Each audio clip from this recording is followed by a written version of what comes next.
ہمارے حضرت سید قبلہ مشتاق علی بابا مدہ ذلہ العالی کے سینے میں انسانیت کا ایسا درد بھرا ہوا کہ جو دن رات انہیں بے چین کیے رہتا ہے، بس ایک ہی فکر رہتی ہے، ایک ہی سوچ رہتی ہے کہ کس طرح قوم کے بچوں کو بالوں پر عطا کر کے انہیں شاہین صفت بنا کر کے دنیا کے سامنے ترقی کی منزلوں کو طے کرنے کے لیے تیار کیا جائے۔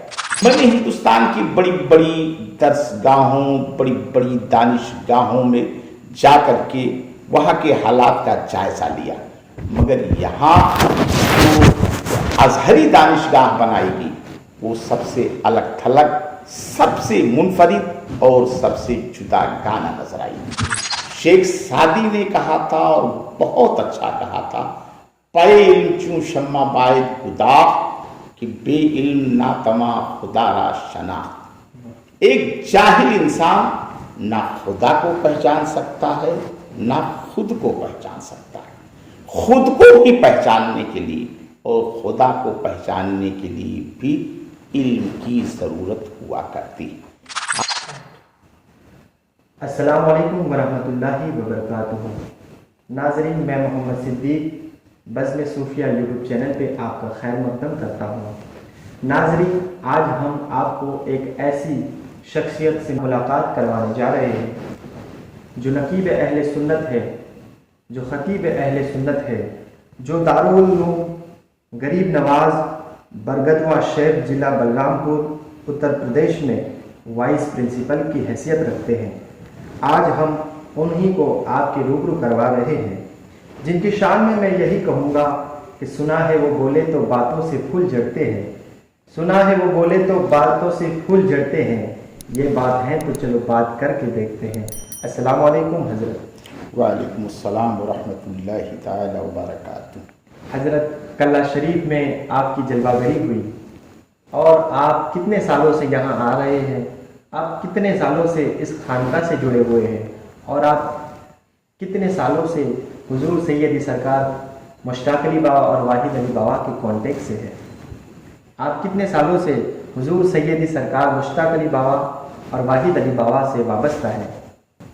صدیق بھائی، میں آپ کا بے حد شکر گزار ہوں کہ آپ نے اس عنوان کے تحت مجھے اپنے خیالات اور جذبات و احساسات کو پیش کرنے کا حسین موقع عطا فرمایا۔ جی، جہاں تک اس خانقاہ سے میرے تعلق اور اس چوکھٹ سے میرے رشتے کی بات ہے، تو جتنی میری عمر ہے اس کا نصف حصہ اس خانقاہ سے ایک گہرا ربط، ایک اٹوٹ تعلق اور ایک ناقابل فراموش داستان کی حیثیت رکھتا ہے۔ جہاں تک مجھے یاد پڑتا ہے، تقریباً 30 سال ہوئے میں خطابت و امامت کے حوالے سے سادلی کی سرزمین پر آیا تھا، اور وہیں سے کسی پروگرام کے حوالے سے پیکر رشد و ہدایت متاع اہل سنت سیدی سرکار سید مشتاق علی بابا مدہ ذلہ العالی کی زیارت نصیب ہوئی۔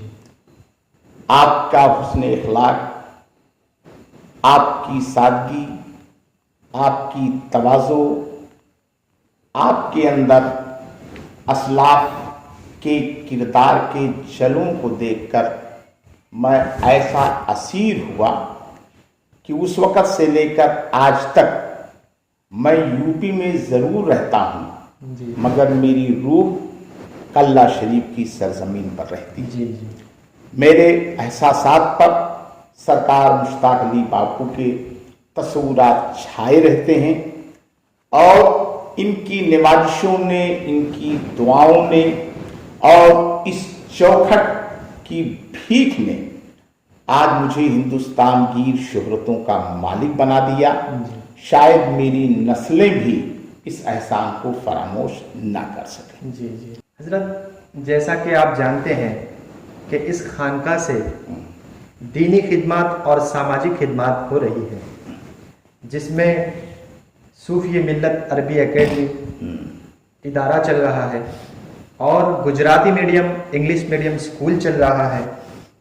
اسی طرح فیض میرج بیورو چل رہا ہے، اجتماعی شادیاں ہو رہی ہے، لیگل کلینک یعنی لوک عدالت چل رہی ہے، میڈیکل کیمپ ہو رہے ہیں اور بلڈ ڈونیشن کیمپ ہو رہے ہیں.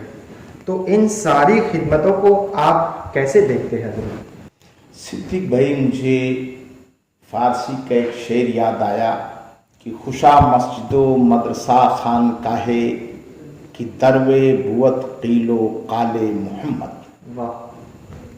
یعنی مسجد، مدرسے اور خانقاہ اس لیے بنائے جاتے ہیں تاکہ وہاں سے دین کی روشنی پھیلائی جائے، شریعت کی تعلیمات کو عام کیا جائے، اور جن لوگوں کے اندر اسلام کے تعلق سے غلط فہمیاں پیدا ہو گئی ہیں انہیں اپنے حسن اخلاق، حسن کردار کے ذریعہ دور کرنے کی کوشش کی جائے.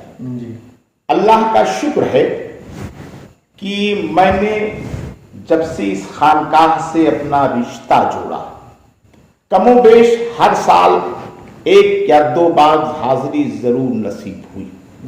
بڑے بڑے اجتماعات بھی یہاں منعقد ہوئے. آراز کے حسین مناظر میں نے اپنے آنکھوں سے دیکھے اور یہ دیکھ کر دل باغ باغ ہو گیا کہ یہاں مذہب و مشرب سے اٹھ کر انسانیت کی خدمت کو ترجیح دی جاتی ہے. ہمارے حضرت سید قبلہ مشتاق علی بابا مدہ ظلہ العالی کے سینے میں انسانیت کا ایسا درد بھرا ہوا کہ جو دن رات انہیں بے چین کیے رہتا ہے. بس ایک ہی فکر رہتی ہے، ایک ہی سوچ رہتی ہے کہ کس طرح قوم کے بچوں کو بالوں پر عطا کر کے انہیں شاہین صفت بنا کر کے دنیا کے سامنے ترقی کی منزلوں کو طے کرنے کے لیے تیار کیا جائے. الحمدللہ ثم الحمدللہ میں دیکھ رہا ہوں کہ اس خانقاہ نے مدارس کا اور اسکول کا ایک جال بچھا دیا ہے. اور اگر یہ کہوں مختصر جملوں میں کہ علم کا ایک شہر آباد کر دیا ہے تو شاید اس میں کوئی مبالغہ نہیں ہوگا. میں جب چند سال پہلے آیا تو میں نے دیکھا کہ یہاں پہ انگریزی میڈیم سے، یہ گجراتی میڈیم سے 10ویں کلاس تک کے بچوں کی تعلیم کا ایک سلسلہ شروع کیا گیا. دوسری بار آیا پتہ چلا 12ویں کلاس تک کے درجات بڑھائے گئے ہیں. اس کے بعد پھر آیا تو پتہ چلا کہ دار الجامعۃ الازہر مصر سے فارغ شدہ اساتذہ کو رکھ کر کے ایک انتہائی معیاری عربی درسگاہ کا قیام کیا گیا ہے. میرے اندر ایک شوق پیدا ہوا کہ جا کر کے میں وہاں کے نظم و نسق کو دیکھوں، وہاں کے اساتذہ کے کارہائے نمایاں کو اپنی آنکھوں سے مشاہدہ کروں. واللہ میں جب وہاں پہنچا اور وہاں کا جو انتظام و انصرام دیکھا، بچوں کے اندر بالغ نظری کی جو صلاحیتیں دیکھی، اساتذہ کے اندر کردار سازی کا جو جوہر دیکھا، وہ دیکھ کر دل کی گہرائیوں سے دعائیں نکلنے لگی. میں نے ہندوستان کی بڑی بڑی درسگاہوں، بڑی بڑی دانشگاہوں میں جا کر کے وہاں کے حالات کا جائزہ لیا، مگر یہاں جو ازہری دانشگاہ بنائی گئی وہ سب سے الگ تھلگ، سب سے منفرد اور سب سے جدا گانا نظر آئی. اس سال جب حاصل ہوا تو ایک نئی خوشخبری سننے کو ملی کہ بچوں کے اندر عصری تعلیم حاصل کرنے اور عصری چیلنجوں کا مقابلہ کرنے کے لیے